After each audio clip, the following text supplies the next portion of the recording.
Leave में रूस की सेना का जोरदार हमला सामने आया। रूसी सेना ने मिसाइल दागी और कई इमारतों को भारी नुकसान इस मिसाइल दागने की वजह से हुआ है। तो यूक्रेन के कई शहर अब तक बर्बाद हो चुके हैं, जिनमें लीव का जिक्र करें तो रूसी सेना के हमले बेहद तेजी के साथ यहां रफ्तार पकड़ते हुए नजर आ रहे हैं। देखिए ये तस्वीर, ये वीडियो इस वक्त आपके सामने काले धुएं का गुब्बार जो आसमान इस वक्त छू रहा है, बताने के लिए काफी है कि किस तरह से लीव में महातबाही महाबर्बादी इस वक्त मची हुई है। 33 दिन बावजूद इसके पूरी तरह से कहा जा सकता है रूसी सेना की जो कोशिश है, मकसद यही है कि यूक्रेन पर कब्जा किया जा सके ताकि यूक्रेन घुटने टेक सके अपनी तबाही और बर्बादी को देखते हुए। लीव में भारी तबाही की तस्वीर देखिए, मिसाइल दागी गई है, मिसाइल से हमला हो रहा है, फाइटर जेट, रॉकेट्स, गोलाबारी जिस तरह से यूक्रेन के शहरों में हो रही है उनमें लीव भी एक है। और लीव पर लगातार बमबारी की वजह से चप्पे चप्पे पर सिर्फ और सिर्फ बर्बादी ही नजर आ रही है। और देखिए किस तरह से मिसाइल हमले के बाद वहां पर हालात बनते हुए नजर आ रहे हैं।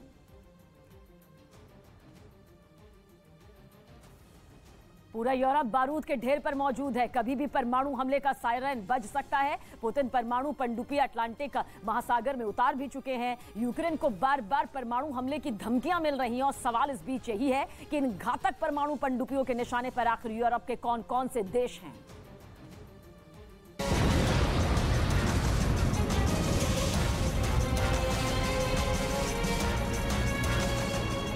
परमाणु हथियारों से लैस पुतिन की पनडुब्बियों ने पूरी दुनिया में तहलका मचा दिया है।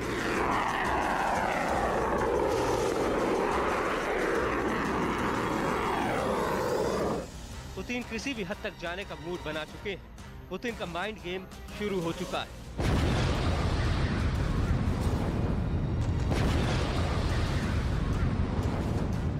रूस की पनडुब्बियां उत्तर अटलांटिक महासागर में उतर चुकी हैं।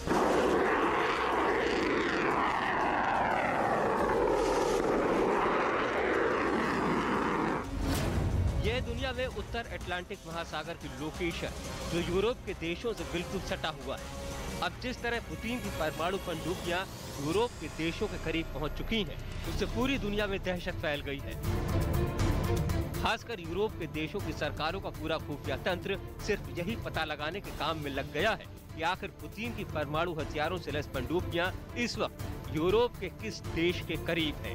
उत्तरी अटलांटिक महासागर के किन किन कोनों पर पुतिन ने अपनी परमाणु पनडुब्बियों को तैनात कर दिया है। रूस की ये पनडुब्बियां परमाणु हमला करने में सक्षम है और इनको ट्रैक कर पाना किसी भी देश के लिए बहुत मुश्किल है।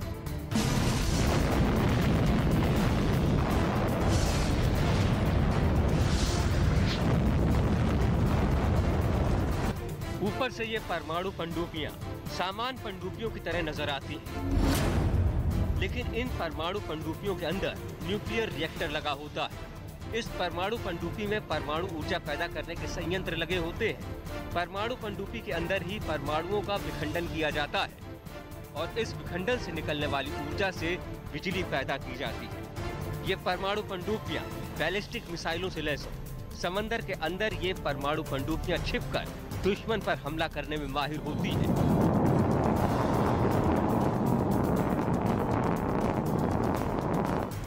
रूस की ऐसी ही परमाणु पनडुब्बियां अब यूरोप के देशों के इर्द गिर्द मौजूद हैं, जिनसे यूरोप की बड़ी बड़ी महाशक्तियां तनाव में नजर आ रही हैं।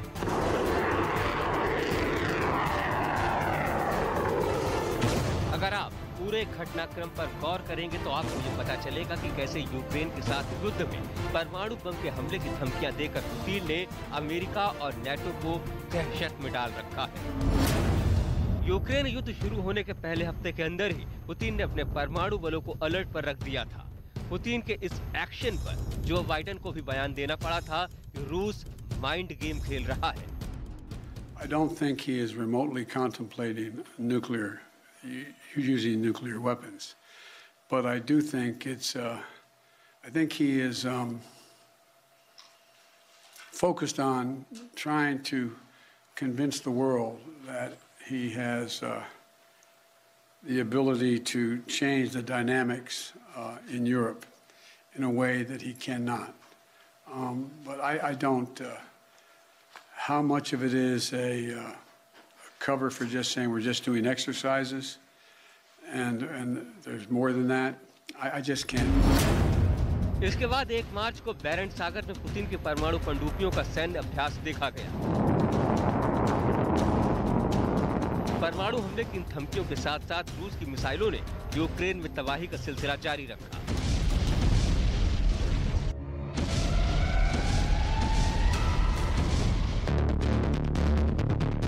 और अब पिछले हफ्ते 24 घंटे में 2 बार रूस परमाणु हमले की धमकी दे चुका है।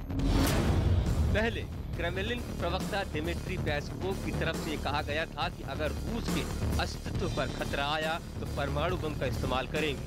और फिर अमेरिका में रूस के हाउस राजदूत दिमित्री पोलांस्की ने कहा कि नाटो ने उकसाया तो हमारे पास एटम बम के इस्तेमाल का अधिकार है। Well, we have a concept of domestic security. And, well, it's public. You can read all the reasons for nuclear arms to be used. So if it is an existential threat for our country, then it can be used in accordance with our concept. रूस की सबसे खतरनाक यासेन परमाणु पनडुब्बी का वजन 8,600 ton है। ये 457 फीट लंबी है। रूसी परमाणु पनडुब्बी की बीम 13 मीटर है। इसकी स्पीड 37 किलोमीटर प्रति घंटा है। समंदर के अंदर 450 मीटर तक गहराई में ये परमाणु पनडुब्बी छिप सकती है। रूसी पनडुब्बियां 16 बैलिस्टिक मिसाइलों को ले जाने में सक्षम है। पुतिन के पास 4,447 परमाणु हथियारों के साथ दुनिया का सबसे बड़ा परमाणु जखीरा है। और पुतिन पहले ही नाटो को धमकी दे चुके हैं कि उनके परमाणु हथियारों का मुकाबला दुनिया का कोई देश नहीं कर सकता है। Объединенной организации НАТО и России несопоставим. Мы понимаем. Но мы также и понимаем, что Россия одна из ведущих ядерных держав. По некоторым компонентам, по современности даже многих опережает. Победителей не будет. И вы окажетесь втянутыми в этот конфликт помимо своей воли. Господин президент, конечно, не хочет этого развития. И я не хочу. И я не хочу.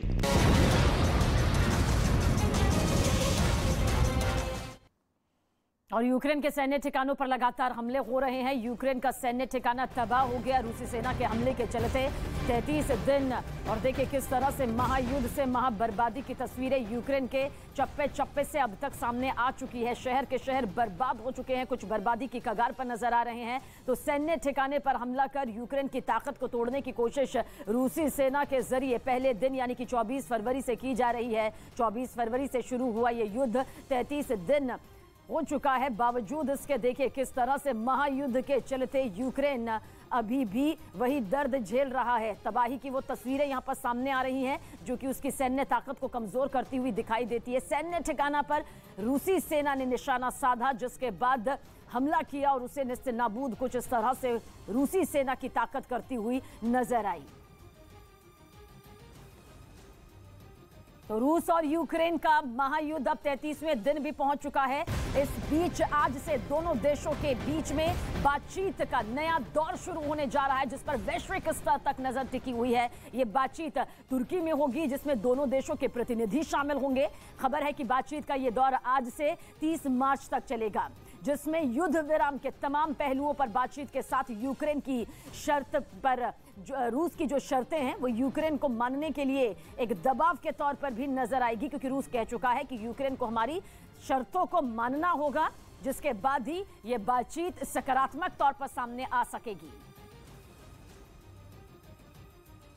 अमेरिका और रूस दोनों महाशक्ति आमने सामने हैं। अमेरिकी राष्ट्रपति जो बाइडेन ने भी आक्रामक तेवर अख्तियार कर लिया। बाइडेन ने तो पुतिन को कसाई तक कह डाला। दो महाशक्ति इस तरह से एक दूसरे को भड़काते हुए तीसरे विश्व युद्ध की तरफ इशारा करती हुई नजर आती है।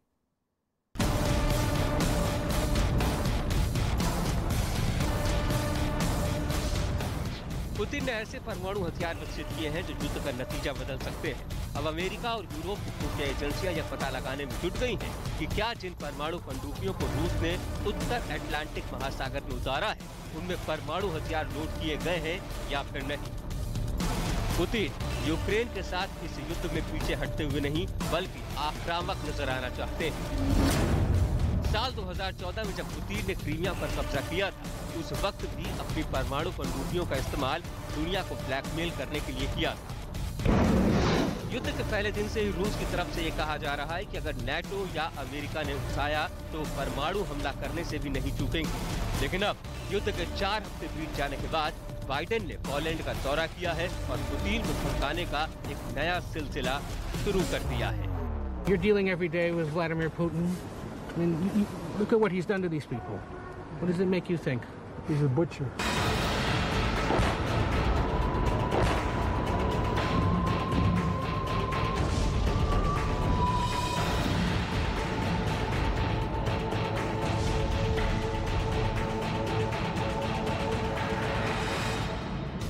पोलैंड में जो बाइडेन से पत्रकारों ने ये सवाल पूछा कि वो पुतिन के बारे में क्या सोचते हैं, तो बाइडेन ने सीधा जवाब दिया कि पुतिन एक कसाई है। You're dealing every day with Vladimir Putin. I mean, look at what he's done to these people. What does it make you think? He's a butcher.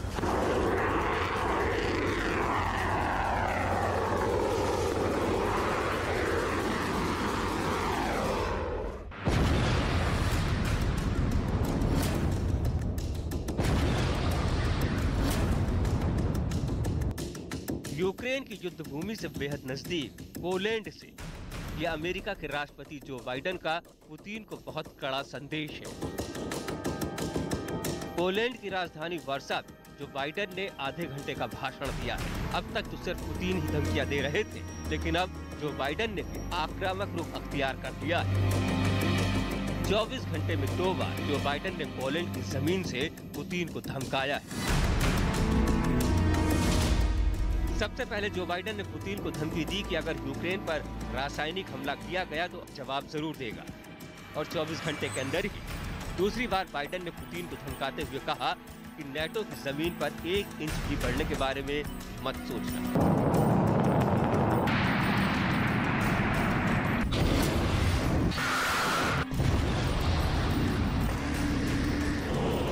शीत युद्ध के कई दशकों बाद पहली बार दुनिया की 2 महाशक्तियां आमने सामने खड़ी हो गई हैं और युद्ध की मुद्रा में खड़ी हो गई हैं। पुतिन का एक कदम नाटो और अमेरिका को युद्ध में घसीट देगा, और अगर ऐसा हुआ तो दुनिया तीसरा महायुद्ध देखेगी।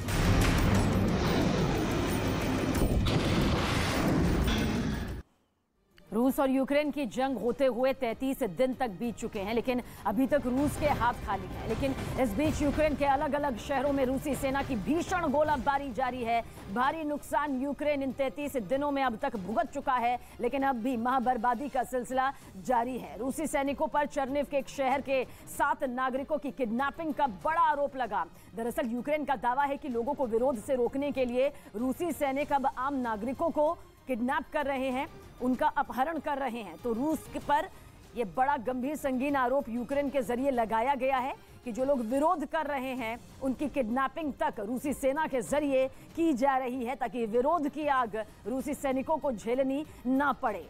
तो आम नागरिकों को निशाना बनाने का आरोप यूक्रेन के जरिए रूस पर लगाया जा रहा है। 33वां दिन है। महायुद्ध, महाबर्बादी की वही तस्वीरें सामने ला रहा है जो 24 फरवरी से शुरू हुई है, और अब तक इसका सिलसिला बदस्तूर जारी है। लेकिन इस बीच रूस के सैनिकों पर अपहरण का ये संगीन आरोप भी लगाया गया। और वहीं अमेरिकी राष्ट्रपति जो बाइडेन बार बार व्लादिमीर पुतिन को सख्त संदेश दे रहे हैं। पोलैंड की धरती से बाइडेन ने जमकर पुतिन को खरी खोटी सुनाई। उन्होंने साफ कहा कि नाटो देशों पर हाथ रखा तो गंभीर नतीजे यहां पर भुगतने होंगे। युद्ध की शुरुआत में अमेरिका के राष्ट्रपति जो बाइडेन ने पुतिन पर सिर्फ दबाव डालने के लिए बयान दिए, लेकिन अब बाइडेन का रवैया बदल गया है। बाइडेन नाटो का नाम लेकर पुतिन को उकसा रहे हैं और धमका भी रहे हैं। Don't even think about moving on 1 single inch of NATO territory. We have sacred obligation. We have a sacred obligation under Article 5 to defend each and every inch of NATO territory. That this war has already been a strategic failure for Russia. Already. Well, listen. You, the Russian people, are not our enemy. I refuse to believe that you welcome the killing of innocent children and grandparents, or that you accept hospitals, schools, maternity wards, and for God's sake, being pummeled with Russian missiles and bombs. Poland NATO का सदस्य देश है, इसीलिए America की force भी Poland में तैनात है। जो बाइडेन ने पोलैंड में अमेरिका के सैनिकों से मुलाकात की, उनसे बात की और फिर उनके साथ पिज्जा भी खाया। अमेरिका ने इन तस्वीरों को रिलीज भी कर दिया है। पुतिन के लिए संदेश साफ है, पोलैंड से उलझे तो अमेरिका के सैनिक तैनात हैं। रूस के पड़ोस में पहले ही अमेरिका ने नाटो के सैनिकों के साथ पुतिन की घेरेबंदी में कोई कोर कसर नहीं छोड़ी है। रूस के पड़ोसी देश एस्टोनिया में नाटो के 9,000 सैनिक हैं। लातविया में नाटो के 9,100 सैनिक तैनात हैं। लिथुआनिया में नाटो के 20,800 सैनिक अलर्ट पर हैं। इसके अलावा पोलैंड में नाटो के 1,30,500 की आर्मी तैनात है। स्लोवाकिया में नाटो के 15,100 सैनिक हैं।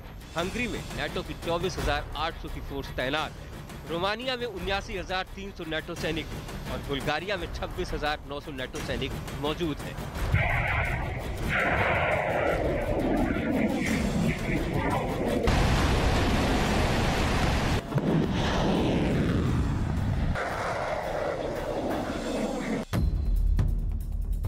जो बाइडेन ने पोलैंड का दौरा करके दुनिया को ये समझाने की कोशिश की है कि पुतिन एक बुरे इंसान है। एक तरफ बाइडेन ने पुतिन को कसाई कहा तो दूसरी तरफ बाइडेन ने जेलेंस्की की तारीफों के पुल बांध दिए। बाइडेन ने जेलेंस्की को एक यहूदी बताया और ये भी कहा कि जेलेंस्की का परिवार भी हिटलर के हमलों का शिकार हुआ था। President Zelensky was democratically elected. He's Jewish.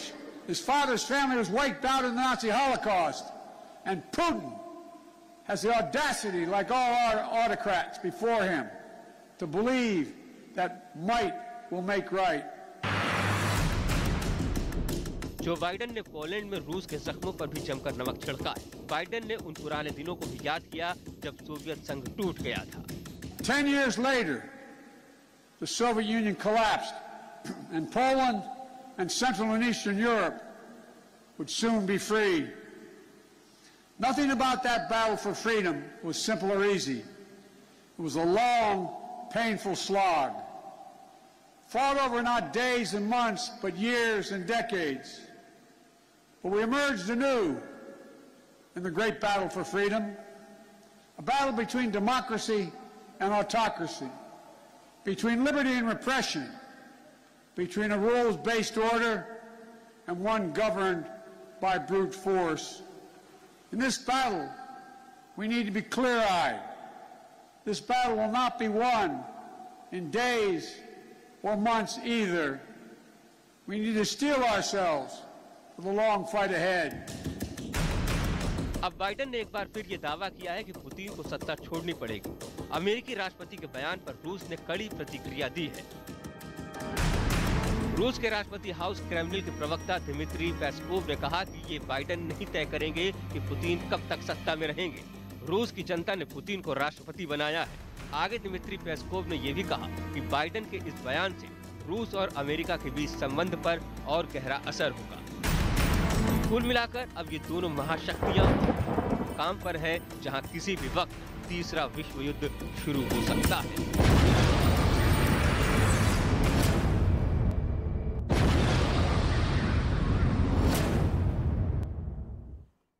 और इस बीच बड़ी खबर आप तक पहुंचा दे कि डोनेस्क में यूक्रेन की सेना ने बड़ा हमला बोला है। यूक्रेन की सेना ने रूस के सैन्य उपकरण तबाह यहां पर किए हैं।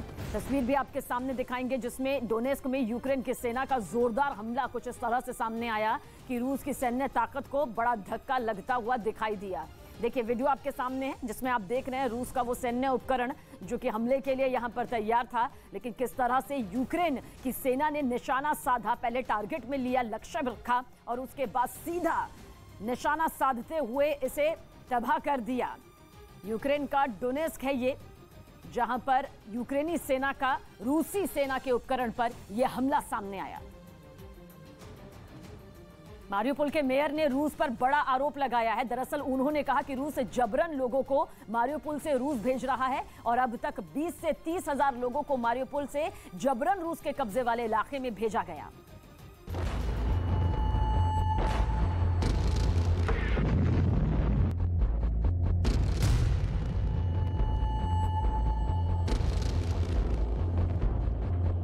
आसमान में धुएं का गुबार है।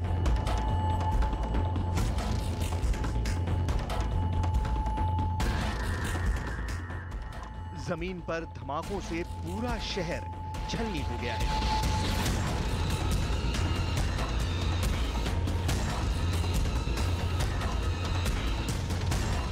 रूसी फौज यूक्रेन पर कब्जे के लिए रातों दिन तबाही की नई कहानी लिख रही है। पूरा यूक्रेन इस वक्त जल रहा है।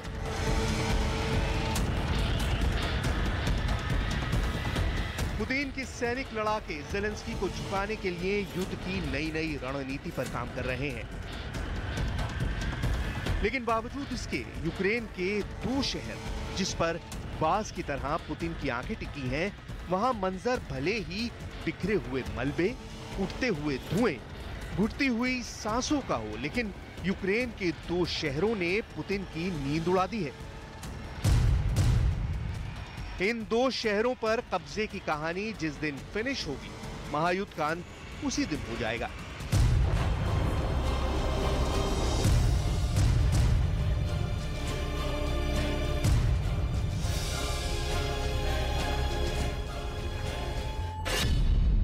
लेकिन फिलहाल मारियुपोल और राजधानी कीव में यूक्रेन की जाबाज सेना अपने से कई गुना ताकतवर रूसी सेना से लोहा ले रही है।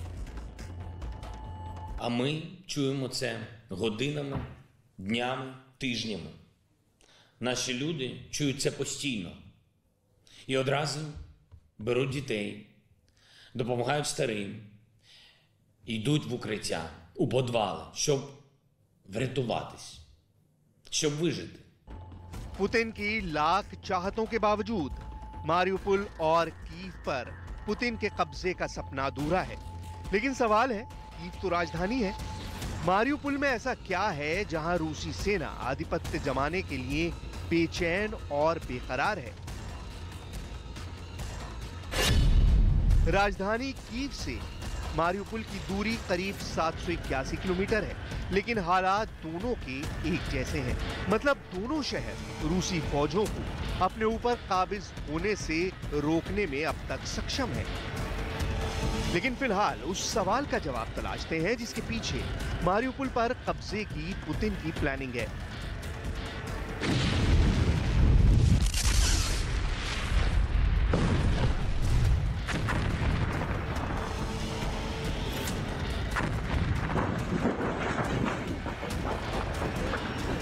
मारियुपोल की सड़कों पर रूसी टैंक उतर चुके हैं। रूस लगातार हमले किए जा रहा है।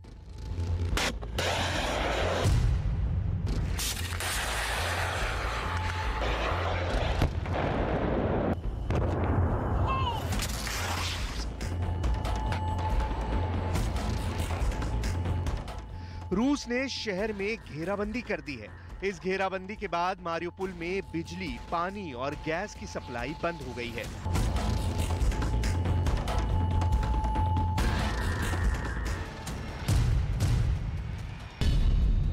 राजधानी कीव में कब्जा करने में असफल रहे रूस के निशाने पर यूक्रेन का मारियुपोल शहर क्यों है?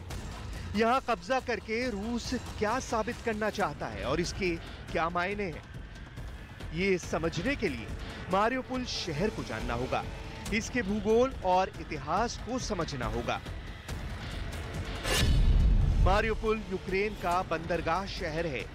अज़ोव सागर के तट पर बसा मारियुपोल यूक्रेन के लिए रणनीतिक रूप से बेहद अहम है। रूस इसे हथियाकर इस बंदरगाह से होने वाले व्यापार पर कब्जा करना चाहता है।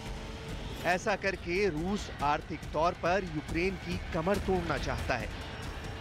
इतना ही नहीं, पुतिन मारियुपोल पर कब्जा करके एक तीर से कई निशाने साधने की कोशिश में है। पूर्वी हिस्से का डोनेस्क और लुहांस्क पहले ही रूस समर्थित अलगाववादियों के नियंत्रण में है।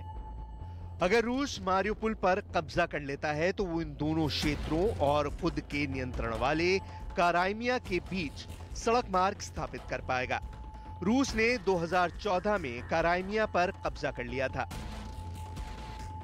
मतलब ये कि रूस अपने मंसूबे में सफल होता है तो यूक्रेन के सबसे बड़े बंदरगाह मारियुपोल पर उसका नियंत्रण स्थापित हो जाएगा। और सबसे बड़ी बात ये कि रूस का ये सपना आज का नहीं है, वो 2014 से यही चाहता है, जिसे वो अब अंजाम दे रहा है। लेकिन यूक्रेन की सेना जान की बाजी लगाकर शहर को अब तक रूसी कब्जे में जाने से बचाने में कामयाब है। मारियुपोल में विध्वंस बढ़ता जा रहा है। अब तक 40,000 लोग शहर छोड़ चुके हैं। रूस ने किस हद तक मारियुपोल में घेराबंदी की है, इसे यूक्रेन के राष्ट्रपति ज़ेलेंस्की के बयान से समझा जा सकता है।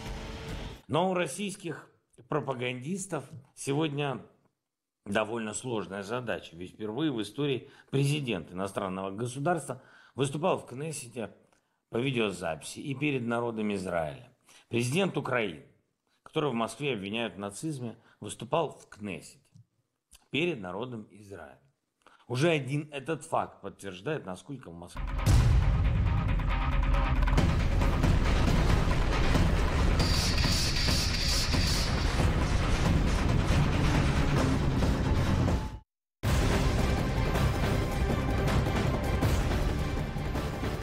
और यूक्रेन भी रूस पर जबरदस्त पलटवार कर रहा है। यूक्रेन की सेना ने रूसी सैनिकों पर जबरदस्त पलटवार करते हुए रूस के सैन्य वाहनों को तबाह कर डाला। यूक्रेन लगातार रूस को मुंहतोड़ जवाब दे रहा है और यही वजह है कि रूसी सेना अब तक 33 दिन के बाद भी पूरी तरह से यूक्रेन पर कब्जा नहीं कर पाई है। रूसी सैनिकों की ताकत हर किसी के सामने है, लेकिन यूक्रेन की सेना भी देखिए किस तरह से जोश से लबरेज है। दुनिया के सबसे शक्तिशाली देश के राष्ट्रपति पुतिन की हत्या हो सकती है, जिसने अमेरिका समेत पूरे यूरोप को मुश्किल में डाल चुका है। उसकी जान के पीछे आखिर कौन पड़ा है? अगर आप सच जानना चाहते हैं तो ये रिपोर्ट देखिए।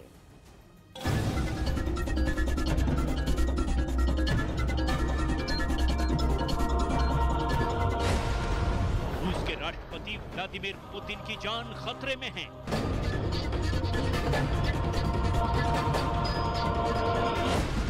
पुतिन की हत्या की साजिश रची जा रही है।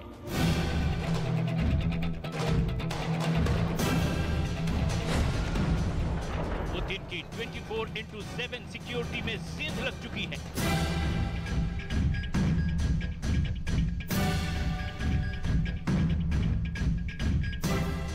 पुतिन की सुरक्षा में जरा सी चूक पुतिन के लिए जानलेवा साबित हो सकती है।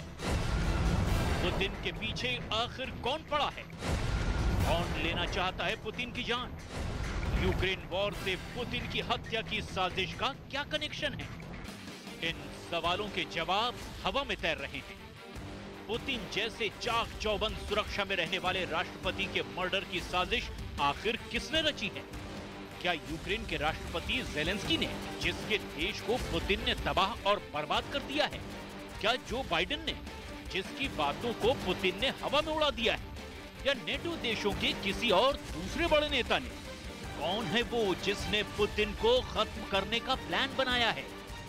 पुतिन के मर्डर की प्लानिंग किसने की है? आप सुनेंगे तो दंग रह जाएंगे।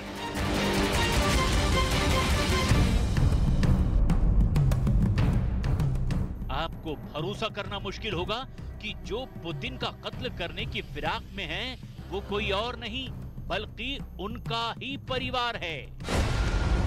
पुतिन की बेटियां हैं। जी ठीक सुना आपने, पुतिन की बेटियां ही अपने पापा के जान की दुश्मन बन गई हैं। सवाल ये कि आखिर क्यों पुतिन की अपनी ही संतान पुतिन की हत्या करना चाहती है? पुतिन और उनकी बेटियों के बीच ऐसा क्या है जो अपने बाप का कत्ल करने की प्लानिंग कर रही हैं? पुतिन के मर्डर की प्लानिंग की इनसाइड स्टोरी आपको बताएंगे, लेकिन उससे पहले रूस के ताकतवर राष्ट्रपति पुतिन के सुरक्षा इंतजाम के बारे में डिटेल में समझ लीजिए। पुतिन की सुरक्षा के लिए दुनिया की सबसे एडवांस टेक्निक इस्तेमाल की जाती है, जिसमें खाने से पहले भोजन चेक करने से लेकर सार्वजनिक कार्यक्रमों में हाईली ट्रेंड स्पेशल यूनिट से घिरा रहना शामिल है। पुतिन खुद अपनी सुरक्षा को लेकर हमेशा चौकस रहते हैं। पुतिन के पास कुछ खास क्वालिटी वाले लोगों की एक टीम है। ये टीम किसी भी ऑपरेशन के दौरान मानसिक रूप से तैयार रहती है।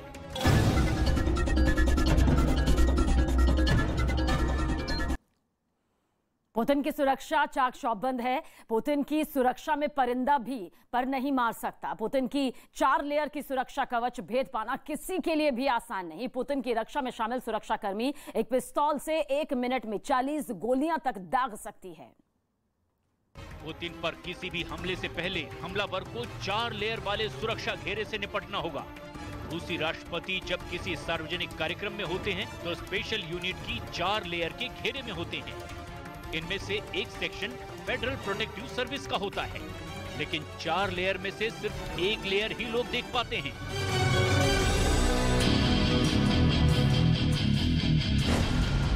पुतिन की सुरक्षा का पहला घेरा।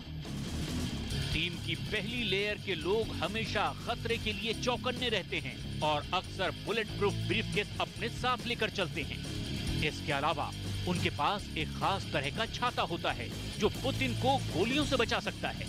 पुतिन की रक्षा में शामिल लोगों के पास 9mm गुर्जा पिस्तौल होती है। ये पिस्तौल 1 मिनट में 40 गोलियां दाग सकती है। पुतिन की सुरक्षा का दूसरा घेरा। सुरक्षा की दूसरी लेयर वास्तव में रूस के राष्ट्रपति के आसपास नहीं होती, बल्कि ये भीड़ में लोगों के बीच होती है।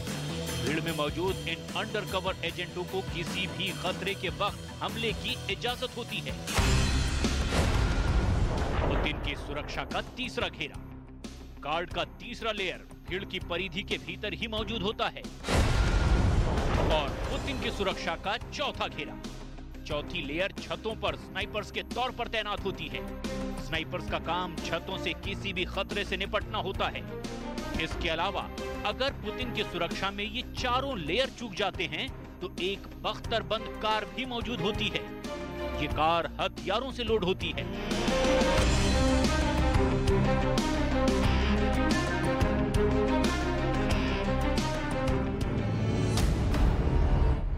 और इतना ही नहीं, फेडरल प्रोटेक्टिव सर्विस कई बार पुतिन के बॉडी डबल का भी इस्तेमाल करती है। राष्ट्रपति की टीम कई बार लोकेशन पर पहले ही पहुंचकर जांच करती है। इसमें होटल के कमरे और यात्रा की जाने वाली सड़कों की जांच शामिल है। फेडरल प्रोटेक्टिव सर्विस में 50,000 कर्मचारी हैं। इसके पास बिना किसी वारंट के तलाशी लेने का अधिकार है। इतनी एडवांस सिक्योरिटी सिस्टम के बावजूद पुतिन की जान को खतरा है और ये दुश्मन कोई बाहरी नहीं, खुद पुतिन का परिवार है।